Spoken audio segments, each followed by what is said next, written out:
Alright guys, what's up? Welcome to Naruto Shippuden review. This is season 1. I watched the part 1 of Naruto, all the seasons after season 5, and a lot of it was filler, so I kind of didn't feel like reviewing any of that.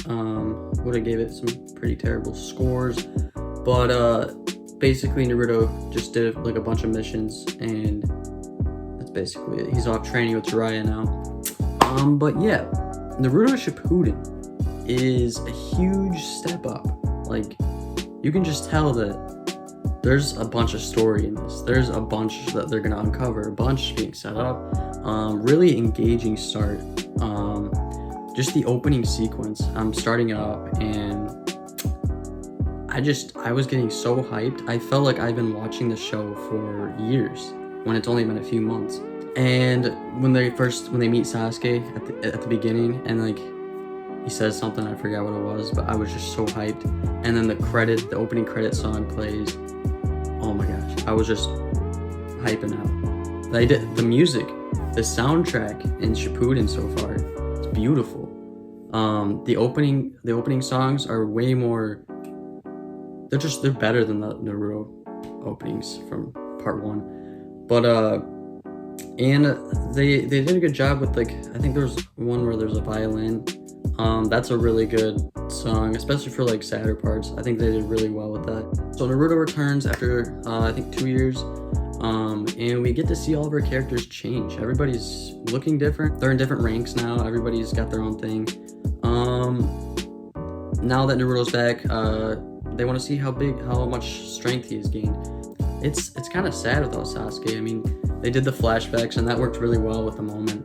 You could see that the mood, the tone of everyone's voice, it was just a little off because of they're missing Sasuke. It's sad to train without your teammate. Like Akatsuki, what a cool addition to Shippuden. I'm really interested in all these characters. Like, they each have their own abilities. They did really well with everyone's characteristics and everything. Gaara plays a way bigger role. He's now the Kazekage, which is basically the Hokage of the Sand Village. Gaara gets captured. They have this whole thing. Now the Naruto and Sakura and everyone, they're going after Gaara to go save him before they take. What the Akatsuki does is they take the spirits from the Jinchurikis, I think that's what they're called, so they can gain their power. And we get some really big fights with the Akatsuki. And Sakura surprisingly becomes useful. I know she was being controlled by a puppet, but she's strong. She's been training, and she's a healer now, which is really sweet. And she took down Sasori. But I will say they kind of drag the whole fight with a lot of the fights in Naruto. They really drag on with how long they're making them. They often cut to what's his name? The chase. The Naruto and Kakashi chase. They were chasing down Daidaro, I think that's his name. The guy that has the clay hands and everything. They were chasing him down. They kept cutting back to that, and literally nothing was happening. They were just chasing him on these logs, and I was like, why are they cutting back to this? Why don't we just stick to this Sasori fight and just get it over with? And if nobody died in any of these fights, I was going to be kind of ticked off. And I'm glad the way it turned out. And anytime they do like a fight with clones of themselves, they had my guy and his squad. So they fell into a trap and they had to fight clones of themselves. I hate it when they do that because it takes so long and nothing's really happening. They're just fighting themselves, doing the same moves. Nothing's happening. It's hard to watch, and it gets kind of boring. They just literally have to do something that they wouldn't normally do. And Sasori eventually dies from Sakura and that Granny Chiha, I think that's her name. So after Sasori's death, Kakashi, he develops this new form of Sharingan. He just looked at Daidaro's arm, and like his freaking hand just flew into oblivion. It was just gone, ripped his arm off, which was really sweet. Gaara is eventually brought back, and Naruto and Sakura get a new mission to capture the Orochimaru spy, so they can get more info on Sasuke.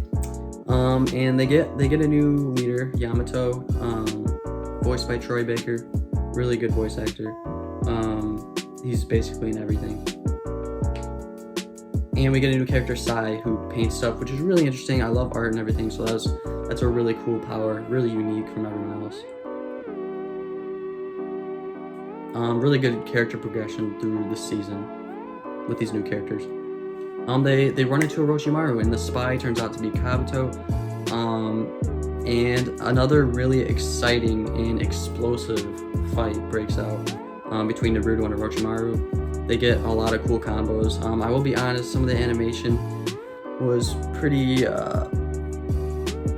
bad, like with the snakes and everything, but just how explosive and huge this fight was, I didn't have any time to pay attention to that stuff. Kind of just blocked it out. Naruto unleashes the fourth tail of the nine-tailed cloak, and he is basically turning into the nine-tailed fox.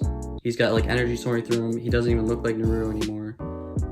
And according to Jiraiya, he almost died witnessing it once. He had like a huge gash in his chest, and he explained what happened. And I would say Jiraiya and Kakashi are personally my favorite characters. I've really been enjoying them on screen. Kakashi from the start, he's always been really cool. He's always been my favorite. But Jiraiya, he's really growing on me, possibly more than Kakashi. His character is done really well. Every time I hear his voice, I look at the screen and I'm drawn to it because I feel like he's got a lot to give to the story. I just really love the connection that Jiraiya and Naruto share. I'm always drawn to tales of father-like figures. Finding a connection with someone that's younger and similar to them. Naruto's going crazy, losing himself in the nine-tailed chakra, taking form of this beast, and just destroying Orochimaru. He's completely wrecking him. But I'm kind of getting the sense that Orochimaru he's letting him do his thing to see how powerful he really is. To maybe take his body as a host for later. We eventually learn that Sai, he seemed kind of shady, and we eventually learn that he's got a mission inside of a mission. And honestly, I kind of gave up on his character after this point. Like, he just kept betraying Team Kakashi, and I wasn't really liking his character. But towards the end, he found his way through redemption, and he kind of grew on me. Especially because of like his power. It's just so cool, the painting and stuff. They eventually actually find Sasuke. We get to see Sasuke after 2 years. And he's definitely changed. He's become way more powerful than he was. And we see that he's not worried about what's gonna happen to him. He doesn't care if Orochimaru takes his body. He only cares about hatred bonds between him and Itachi. And then Sasuke, he takes off with Orochimaru, and because Orochimaru ordered him to stand down, and they just took off. And Orochimaru and Kabuto, they left Team Kakashi alive because they want them to take out more members of the Akatsuki. And we see the team struggle with the fact that they couldn't save Sasuke once again after finding him after 2 years. And they don't give up. They're ready to do the next mission, and Sai is now one with the team. Yeah, they're ready for season 2, and I'm ready for season 2. Overall, I love the season. Really fresh start. Really exciting. Really brought me in. Just right from the beginning, I was so hyped. And like I said before, they made me feel like I've been watching this show for years. That's what they made me feel like, even though it's been only a few months. But like I felt like I was a part of something when I saw everything. I was watching it with my little brother, and I was just getting so hyped. And then like the theme song comes on, and I'm just like, whoa, this is gonna be dope. I've heard really good things about Shippuden, and really hyped, really excited. I'm gonna give this season a 9 out of 10. A lot of Naruto fights are long, but when there's a good fight, it keeps your attention. It keeps your attention throughout, and you're gonna remember it as a good fight. But yeah, epic season, and I'm excited for season 2. Make sure to smash the like button and subscribe, and I'll catch you guys in the next video, which is probably going to be Naruto Season 2, Shippuden. Yeah, thanks for watching, guys.